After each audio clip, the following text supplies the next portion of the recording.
எல்லாருக்கும் வணக்கங்க. நான் டெலிவரி ஆகிறதுக்கு முன்னாடி ஒரு 4 மணி நேரத்துக்கு முன்னாடி எடுத்த ஒரு ஸ்கேன் ரிப்போர்ட் வீடியோ பற்றி தான் இந்த வீடியோவில் டீட்டெயிலாக பார்க்க போகிறோம். முதல் குழந்தை 6 வருஷத்துக்கு முன்னாடி தம்பி பிறந்தான். ஸோ தம்பி பிறக்கும் போது 4 ஹவர்ஸ்க்கு முன்னாடி எடுத்த வீடியோங்க. ஸோ டெலிவரி பெயினோடு தான் இந்த ஸ்கேனே நான் எடுத்தேன். தம்பி பிறக்கிறதுக்கு முன்னாடி 9th மந்த்லேயும் ஒரு ஸ்கேன் எடுத்தேன். டெலிவரி பெயின் வந்ததுக்கப்புறமும் ஒரு ஸ்கேன் எடுத்தேன். அந்த ஸ்கேன் ரிப்போர்ட் தான் இது. LMP means last menstrual period 15/7/2019. EDD means estimated date of delivery ஆகிறதுக்கான குறிப்பிட்ட நாள் அது. ஆனால் எனக்கு பெயின் வரும்போது 14/4/2020 அப்போவே எனக்கு பெயின் வந்துருச்சு. 40 வாரம் ஆனால் தான் 10 மாதம் கம்ப்ளீட் ஆகுதுன்னு அர்த்தங்க. அந்த டேட்டுக்கு ஏற்ற மாதிரி தான் எனக்கு 20/4/2020 டேட் கொடுத்தாங்க. 40 வாரத்துக்கு ஒரு வாரத்துக்கு முன்னாடி எனக்கு டெலிவரி பெயின் வந்துருச்சு. குழந்தையோட பொசிஷன் இன்ட்ராயூட்ரைன். நம்பர் பார்த்தீங்கன்னா சிங்கிள் குழந்தை தான், ஒரே ஒரு குழந்தை தான் இதில் மென்ஷன் பண்ணியிருக்காங்க. ப்ரெசன்டேஷன் பார்த்தீங்கன்னா சிப்பாலிக். ஸ்பைன் வந்து லெஃப்ட் சைடில் இருக்குன்ற மாதிரி போட்டிருக்காங்க. குழந்தையோட மூமெண்ட்ஸ் அசைவு எல்லாமே கரெக்டாக இருக்குன்ற மாதிரி இதில் மென்ஷன் பண்ணியிருக்காங்க. குழந்தையோட ஹார்ட் பீட் 126. ஸோ இதை வச்சு தான் நான் பையன் கெஸ் பண்ணேன். ஆனால் பாப்பா விஷயத்தில் அது தவறுன்னு நான் புரிஞ்சுக்கிட்டேன்.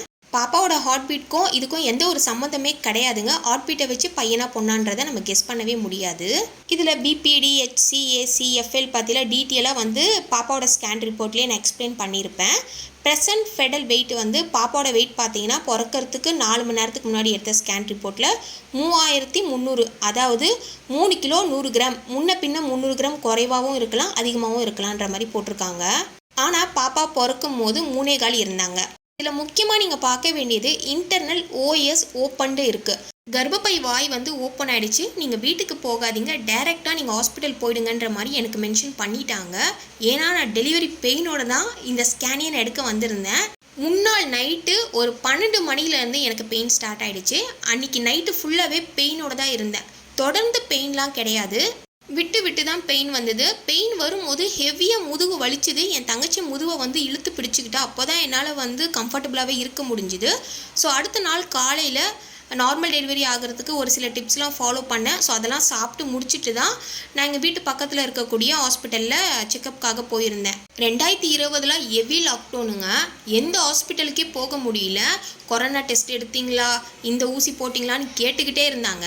எங்கள் வீட்டு பக்கத்தில் இருக்கக்கூடிய ஆரம்ப சுகாதார மையத்துக்கு போய் தான் நான் செக் பண்ணேன். அப்போ அவங்க என்ன சொன்னாங்கன்னா, இப்போதைக்கு ஆனால் ஸ்கேன் எடுத்துகிட்டு வாங்க, பாப்பாவோட பொசிஷன் எப்படி இருக்குன்னு தெரியலன்னு சொன்னாங்க.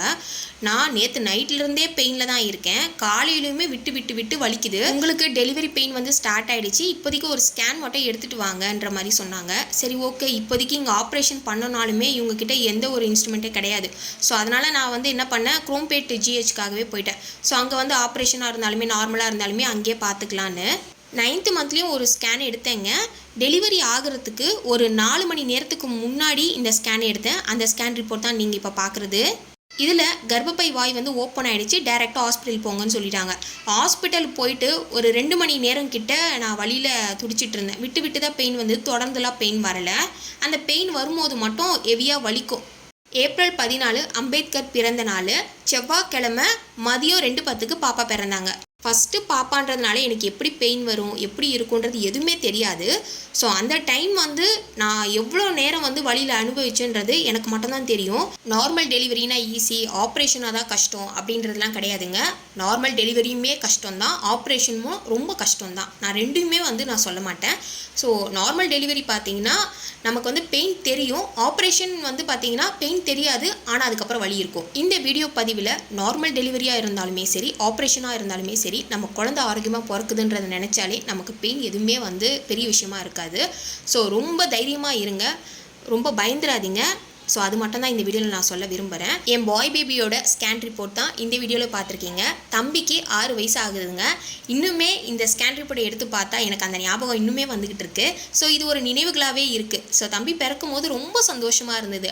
ஏன்னா எங்கள் அம்மா அப்பாவுக்கு வந்து பையன் பிறக்கணும்னு ரொம்ப ஆசைப்பட்டாங்க. அதுக்கேற்ற மாதிரியே நடந்ததுங்க.